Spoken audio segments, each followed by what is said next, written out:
welcome. It is April 2nd. We are in April. It's barreling along. Free Comic Book Day before you know it. Um, Free Comic Book Day before you know it, May 4th. And today was quite a busy day at the shop. Um, and then quite a busy day at home. Once again, Margalit being impossible to put to sleep. So it is now 10:15 p.m. Eastern Standard Time. I'm coming to you from the house, obviously not from the shop. I do have one new book to discuss. I mean, I have a bunch of other new books, but I'm not discussing them. I have one new book to discuss. Hey, Joe.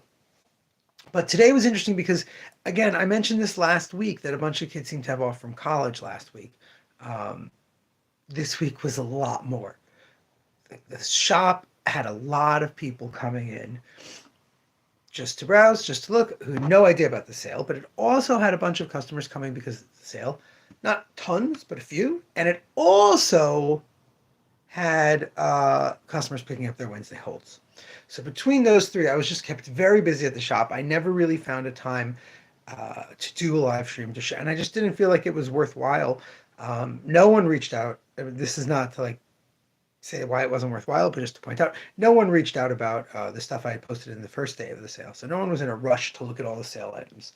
I felt Joe, you, and a few people who came in the last 2 days um, came specifically for the sale. But more than that, you and a few others, Joe, uh, came with what because I know you and I know a few of my customer base, they came going, well, look, stuff's on sale. There's big discounts. I'm going to see if there's anything in the business, big discounts that I want. Because, of course, the higher discount I made it, the more I want it gone, clearly. So I had a guy come tonight with his kid. His kid could not find anything. Hey, Doc, his kid could not find anything, but he grabbed 3 novels out of the 90% off. And he goes, yeah, I mean, I think I even have the first one of this. And if I don't, I'll buy it. They were $3 each. I had another customer come and I have literally one giant bookshelf. We went over it on yesterday's video of buy one, get one free graphic novels. And he just pulled out what looked interesting to him. And he looked at them and he goes, yeah. He goes, I don't know if you're going to see me again until Free Comic Book Day, since he bought like 9 graphic novels in the sale. But, that's fine. He doesn't, I don't, I, he got a great bargain. I got more space.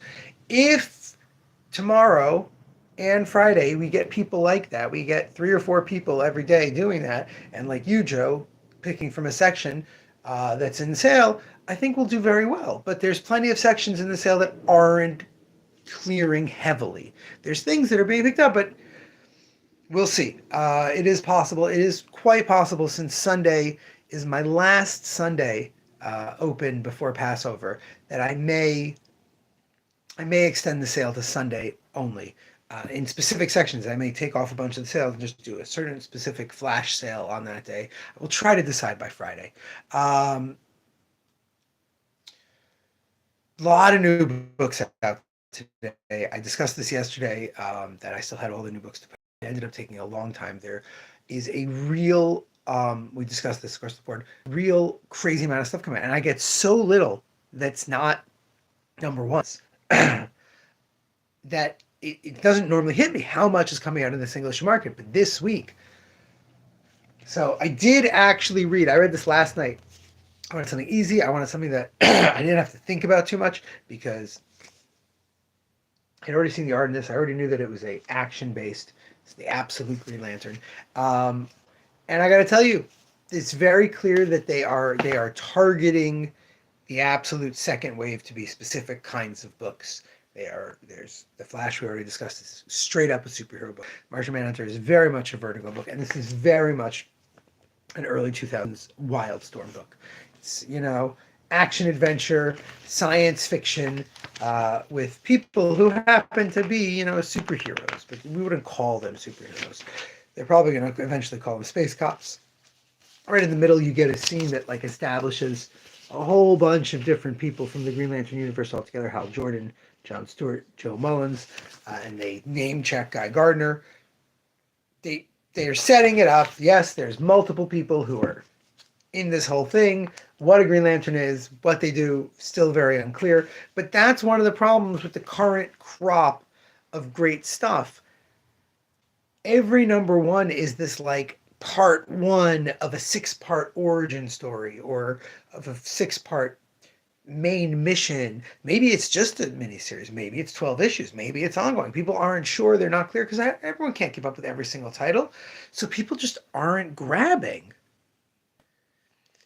Adam, what you do in your own time is up to you. But if you enjoy comic book discussion, then absolutely check out this channel.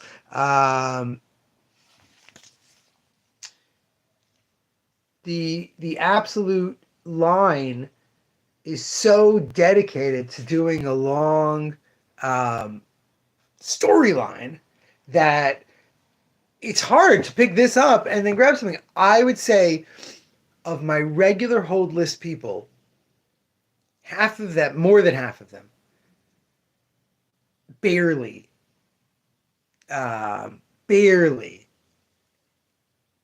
grabbed anything in the sale. And we're talking about books that are half price, partly because they're already hold list. They already went through what's possibly available, and the weeks they came out, they decided to get it or not get it. They're not running to go grab those issues, and they don't read many graphic novels. That's a part of it. But the other part of it is that there's only so much that you can read. Most people who love comics, who have a hold list, are getting what they can read.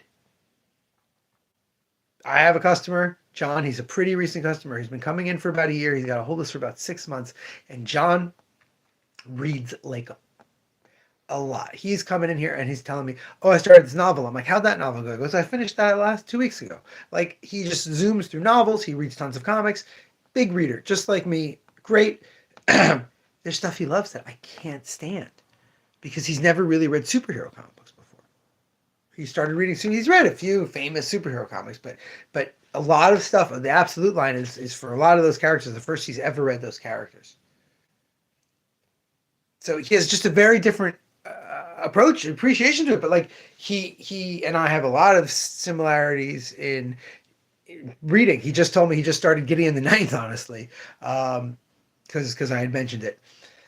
He definitely is a thoughtful reader based on our discussions of reading, but there's superhero stuff that is just too baked in for me. I had these two college age people, maybe they were a little older, and we were talking about all the stuff in DC, and they were a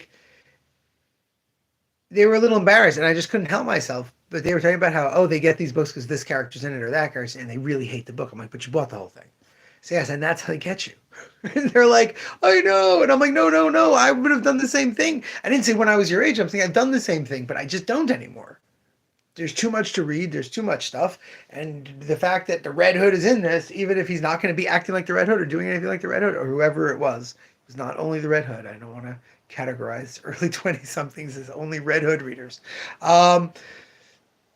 It's tricky. And there's a lot of people who get stuck in that mode their whole life. Joe here, I love you, Joe, but you really do try to read like everything with Superman. You stopped after digital kind of died, but when you were doing digital, you were getting like every digital thing they did with Superman. It was crazy. It's difficult, and the companies know it. They know that you're doing this. That's why they made sure that right in number one, you got to see that all the people you might like in Green Lantern are in it. That's why when there was a wide shot in Green Lantern Corps number one, there are some obscure ass Green Lanterns in the mix. Like some really obscure ones that have not been seen except in giant shots like that for years because, oh, well, we want people to know that their lantern is there. It's just like, is it well written? I was just telling someone because the Green Lantern 1 and 2 Green Lantern Corps are in the sale. They're $3 each. So I pointed to someone. I said, if you want this, it's really good Green Lantern, except that the whole premise focuses about the emotional spectrum being loose. Gnort is in it, of course. Come on. I said obscure, dude. Oh, you're saying your favorite. Yeah. I don't know. It's very hard for me. I read that Green Lantern Quarterly. Do you remember that, Joe? 90s. It was a series called Green Lantern Quarterly, and it was ostensibly, this was well after Mosaic, it was ostensibly John Stewart reading from the Book of Oa about the different Green Lanterns. That's where the Vietnamese woman whose grandson is now a Green Lantern in the Legacy books. That's her first story. Um, Jack T. Chance, the bounty hunter Green Lantern, and great. And there's certain stories in there that I loved so much that to me, like those are always mentioned, and they're always putting them in those shots. They're always putting them in like and there's that one, and it's like, oh, I love that guy. Crystal guy with the tentacles. I can't remember his name. He's great. Broccoli Head. Big fan of the Broccoli Head. Chip. So many great Green Lanterns. It's kind of funny. It's like one of the selling points on this book. All the press on this was no core, no Guardians, no Ring, just Green Lantern. I'm like, no core? Well, that's half the fun of the Green Lantern. So make sure that you know there's a bunch of Green Lanterns in this. And then this will get to my major issue with this book. Joe Mullins.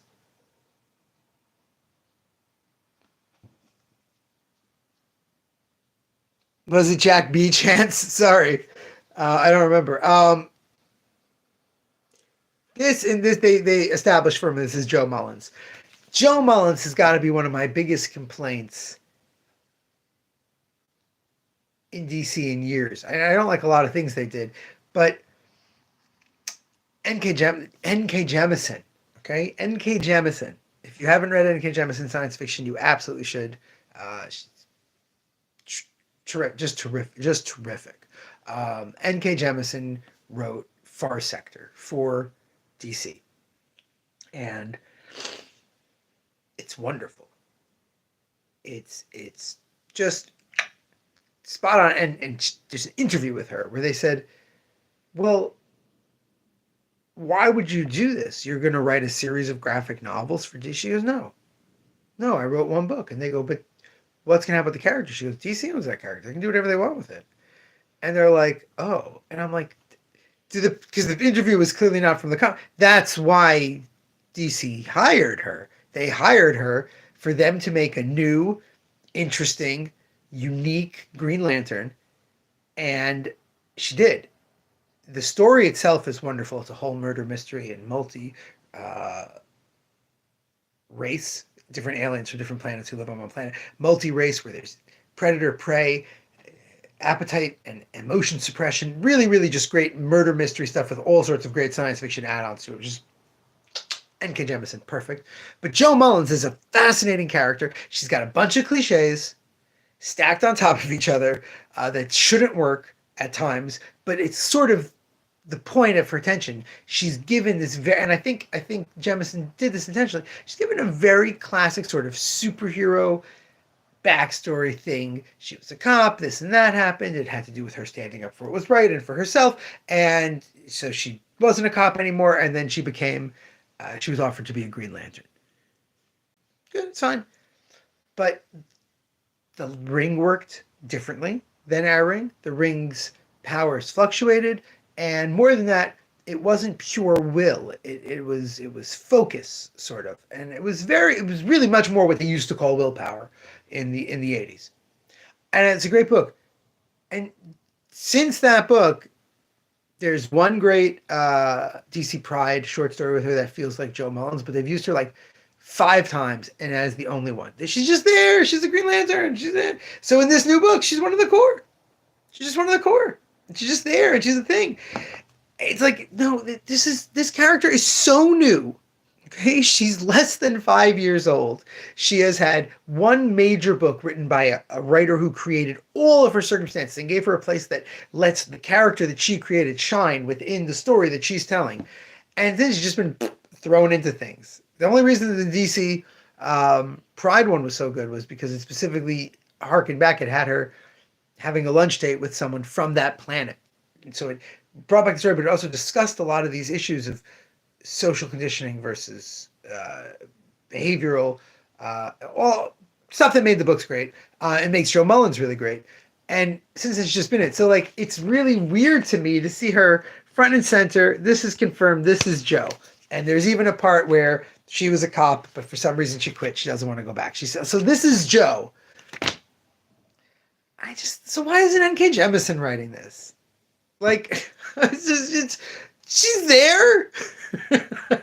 This is just me being weird, but like, we're like 5 years from that person creating this character, and we're just like, yep, this there's like 7 other people this could be. I don't know. It's weird to me.